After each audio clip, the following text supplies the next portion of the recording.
Wenkosikazi wami, awungitshena ayikho mhlampe enye indlela ongasebenzisa ngayo mhlampe your legal expertise ngoba phela ngiyabona ukuthi wena akukufanele nje ukuhlala ungasebenzi.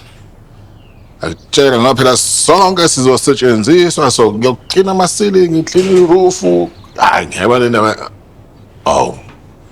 Mnumzane Mabandla. Xolo manje ngofika ndingachazanga kodwa ke ndidinga i-legal services zomgaqo.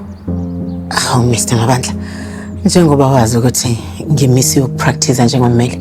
Nangona kunjalo kodwa ke ulwazi endiludingayo ndiqinisekile uba usenalo.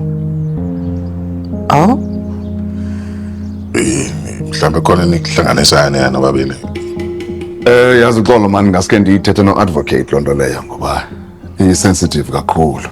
Mr. Mabandla, njengoba sengishilo ukuthi cha. Ndiyakucela mama mani. Ke ndiye kwenye indawo kodwa ke akekho omnye endimthambayo ngaphandle kwakho. Mina nawe besihambile le ndlela ngaphambili. Kuwe wedwa umuntu oyazi ikhesi yam. Mayelana nozoleke lento. Injalo kanye. Wena ungayi-consultant wena nje. Akho sidingo soba yaziwe ngabanye abantu ba wena uyapractice.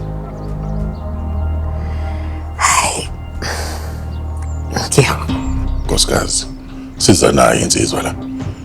Idinga usizo lakho.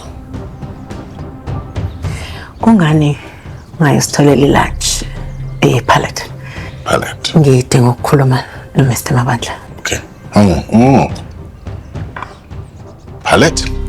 Yeah, I come. Mabandla. Sakubona sona.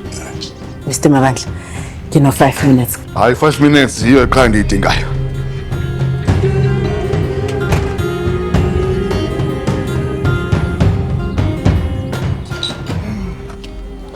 Hi baby. Hi. Ndicela ukwenza ikofi yefuna? Hayi ndigqiba uphunga plus andifuna abantu ofisini to bully me about mom boss treatment. Ndiyabona bekubulisha. No. By the way, Mama, the innovation project. It sounds interesting, actually, and exciting. Yeah. No, ungazibonakala singathi ngumuntu right for umsebenzi. Yeah, he's sharp and easygoing. Yeah. Kuthe ngiyathi ukosho ngale ndawo ka-easy going nje. Ingxaki, he seems a bit uptight. Kodwa all right, yeah, he's cool. I hope usezopitcha for innovation project. Actually, khona into I've been working on, so yeah, I hope he's all right for a project. I like that. I can't wait to see when uthetha ngayo.